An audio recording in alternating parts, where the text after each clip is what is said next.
Hello everyone, welcome back to my YouTube channel. ඉතින් ඔයාලව ගොඩක් ආදරෙන් මගේ YouTube channel එකට පිළිගන්නවා.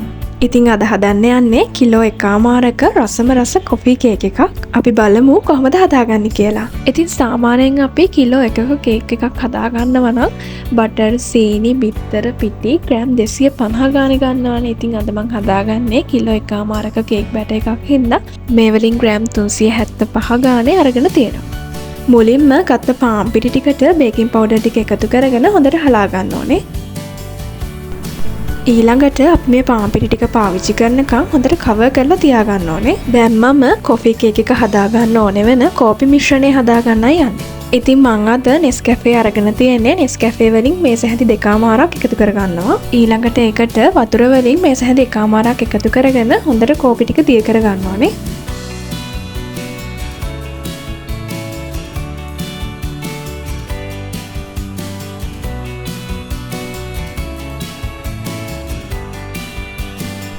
ඉතින් මේ ටික හොඳට දිය කරගත්තයින් පස්සේ ඊළඟට මම අරගෙන තියෙනවා කාමර උෂ්ණත්වයේ තියෙන බටර්. ඉතින් ඇඟිල්ලෙන් ටිකක් ප්‍රෙස් කරලා බලන්න මෙන්න මේ ගානට ඔයාලගේ බටර් එක තියෙනවා. ඉතින් අද මම බටර් වෙනුවට ඇස්ට්‍රා ෆැට් ස්ප්‍රෙඩ් එක තමයි පාවිච්චි කරන්නේ. ඉතින් මෙහෙම ෆැට් ස්ප්‍රෙඩ් පාවිච්චි කරද්දී සීනිත් එකතු කරලාම එකට බීට් කරගන්න ඕනේ. ඒ වුණත් අද මට බීට් කරන්න ටිකක් වැඩි බටර් ප්‍රමාණයක් තියෙන හින්දා මම මුලින්ම ටික වෙලාවක් මේක බීට් කරලා තමයි සීනි එකතු කරගන්නේ.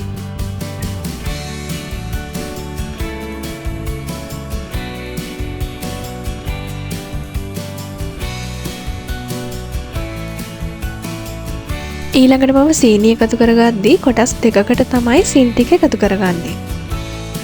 ඔයාලඟ තියෙන්නේ ලොකු කැට සීනි එකක් නම් සීනි ටික ටිකක් කුඩු කරලා ගන්න.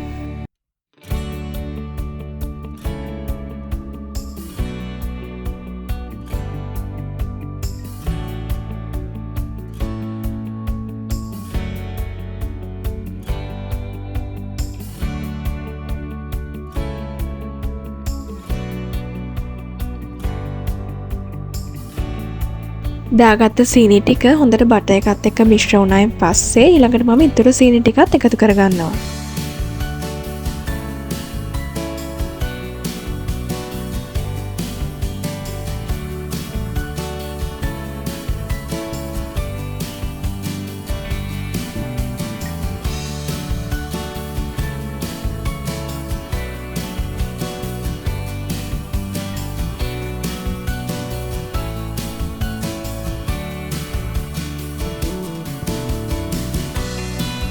බීට් කරනකොට වතුරේට විසිරුණ ටිකත් මේ විදියට එකට එකතු කරගෙන ආයෙ බීට් කරගන්න.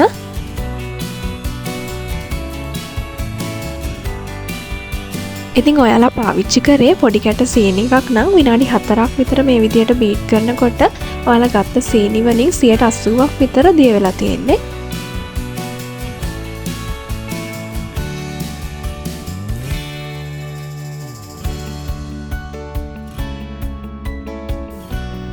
ඉතින් මේ විදිහට ටිකක් අරගෙන බලන්න සීනි ටික යම් තාක් දුරකට දිය වෙලා නම් තියෙන්නේ අපිට දැන් බිත්තර ටික එකතු කරගන්න පුළුවන්. ඉතින් කටුව අයින් කරලා ග්‍රෑම් 375ක් වෙන්න බිත්තර ටික කිරලා අරගෙන තියෙනවා. ඉතින් බිත්තර එකතු කරගද්දී අපි වරකට එක ගානේ බිත්තර එකතු කරගන්නේ. ඒ වගේම එකතු කරගත්ත බිත්තරය විනාඩියක් විතර යනකම් හොඳට බීට් කරගන්න ඕනේ. හොඳට මිශ්‍රණයත් එක්ක එකතු වෙනකම්.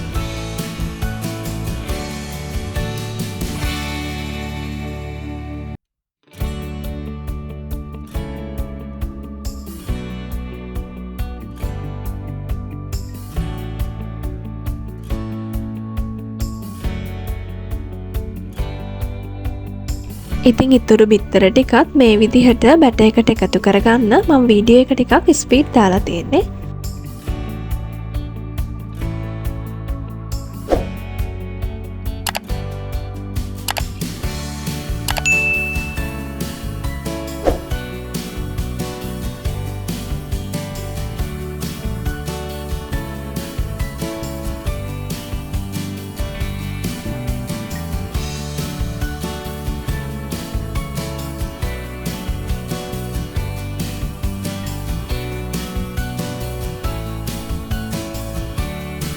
ඉතින් දැන් මම ගත්ත බිත්තර ටික සේරම බැටර් එකට එකතු කරගෙන ඉවරයි. ඊළඟට මම අපි අර කලින් හදාගත්ත කෝපි මිශ්‍රණය බැටර් එකට එකතු කරගන්නවා.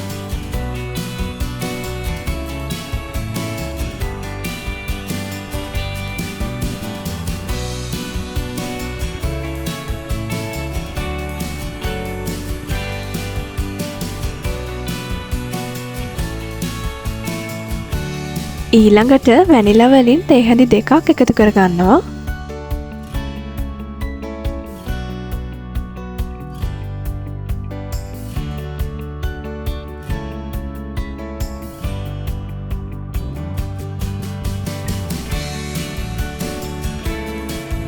ඉතින් දැන් මම බීට් කරන එක නතර කරලා ඊළඟට අපි කලින් හරලා තියාගත්ත අපේ පාන් පිටි වලින් ටික ටික බැටර් එකට එකතු කරගන්න ගමන් ස්පැචුලා එකෙන් හොඳට ෆෝල්ඩ් කරගන්නවා.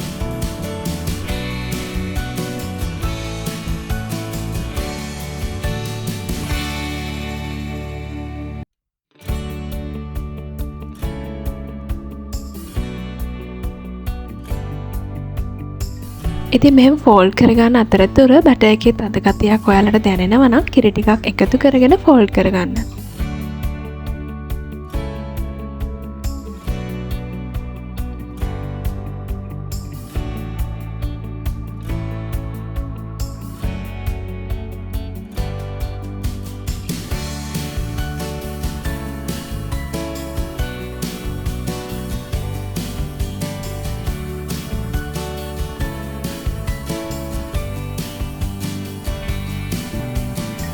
ඉතින් දැන් මම ගත්ත පාන් පිටි ටික සේරම කොටස් 3කින් බැටර් එකට එකතු කරගෙන හොඳින් ෆෝල්ඩ් කරගෙන ඉවරයි.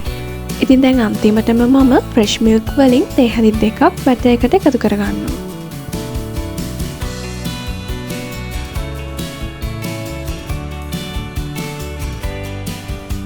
ඉතින් අපි මේ විදිහට අතින් ෆෝල්ඩ් කරනකොට සමහර වෙලාවට බැටර් එකේ මිශ්‍ර නොවන තැන් තියෙන්න පුළුවන්. ඉතින් ඒ හින්දා අන්තිමටම මම තප්පර 10ක් විතර බීටර් එක පාවිච්චි කරලා බැටර් එක හොඳින් මිශ්‍ර කරගන්නවා.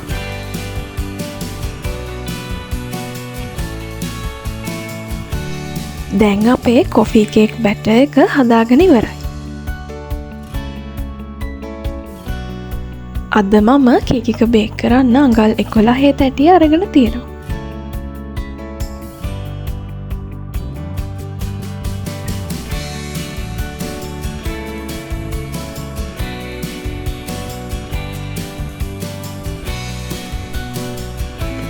බැටර් එක සම්පූර්ණයෙන්ම එකතු කරගත්තායින් පස්සේ ට්‍රේ එක මේ විදිහට දෙතුන් වතාවක් ටැප් කරගන්න. ඊළඟට මම ටූත් පික් එකක් අරන් බැටර් එකේ මේ විදිහට තියෙන ලාර්ජ් එයාර් බබල්ස් ටික අයින් කරගන්නවා. ඊළඟට සෙල්සියස් අංශක 180ට ප්‍රීහීට් කරපු oven එකේ විනාඩි 40ක් 45ක් බේක් වෙන්න මම කේක් එක දාගන්නවා. කේක් එක බේක් වෙන අතරතුර කොෆි බටර් අයිසිං එක හදාගන්නයි යන්නේ. කෝපි මේස හැඳි 2ට කිරි මේස හැඳි 1ක් එකතු කරගෙන හොඳට දිය කරගන්න.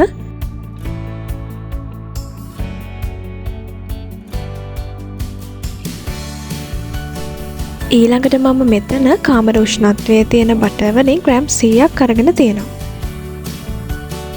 ඊළඟට බටර් වල තියෙන කහ පාට ගතිය නැති වෙලා ලා පාටකට හැරෙනකම් අපි හොඳට බටර් ටික බීට් කරගන්න ඕනේ.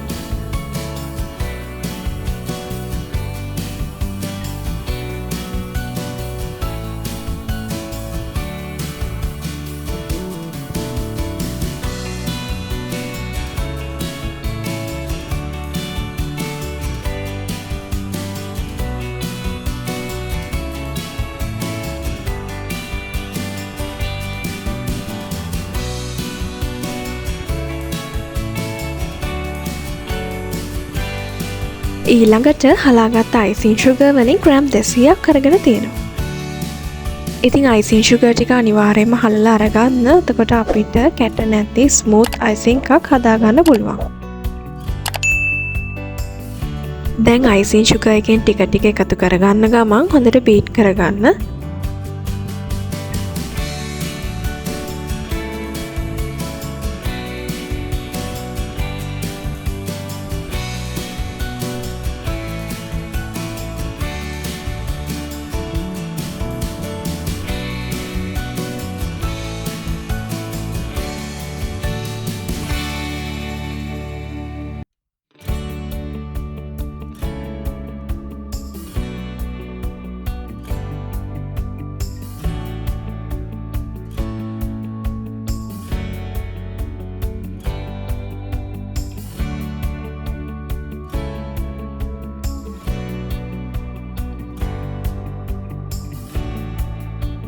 ඉතින් දැන් මම සේරම icing sugar ටික එකතු කරගෙන බීට් කරගත්තා.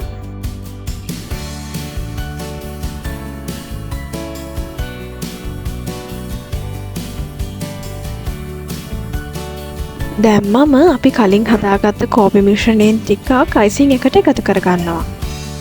ඊළඟට ආයෙත් බීට් කරගමු.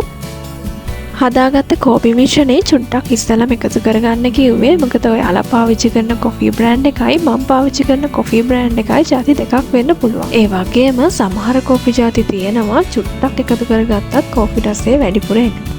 ඉතින් ඒ හින්දා මුලින්ම ටිකක් එකතු කරගෙන බලන්න. ඔයාලට කෝපි රස මදි වගේ තේරෙනවා නම් ඉතින් තව කෝපි ටිකක් ඔයාලට එකතු කරගන්න පුළුවන්. දැන් මම කොෆි බටර් අයිසිං එක හදාගෙන ඉවරයි. ඉතින් ඔන්න විනාඩි 40කට පස්සේ අපේ කෝපි කේක් එක දැන් බේක් වෙලා ඉවරයි. ටූත්පික් එකත් මේ විදිහට හොඳ ක්ලියර් එකට එනවා කියන්නේ කේක් එක හරි ගානට බේක් වෙලා තියෙන්නේ. ඉතින් මම දැන් කේක් එක කූල් වෙන්න වයර් රැක් එකට මාරු කරගන්නවා. ඉතින් ඔයාලා දන්නවද කොෆි කේක් එකක් බේක් වෙනකොට මුළු ගෙදරම හරිම සුවඳයි. ඉතින් ඒ වගේම තමයි මේ කොෆි කේක් වල රහත්. මම නම් ගොඩක්ම ආස කේක් ජාතියක් තමයි මේ කොෆි කේක් කියන්නේ. ඉතින් මේ විදිහටම කනවට වඩා අපි හදාගත්ත කොෆි බටර් අයිසිං එක මේ කේක් එක කද්දී තමයි ගොඩක්ම රහත්. ඉතින් ඔයාලා කැමති නම් කේක් එක මැදින් ලේයර්ස් දෙකකට වෙන් කරගෙන බටර් අයිසිං එකතු කරලා කන්නත් පුළුවන්. ඉතින් මම අද නසල් එකක් පාවිච්චි කරලා කේක් එක උඩින් ඩිසයින් එකක් දාගන්නවා.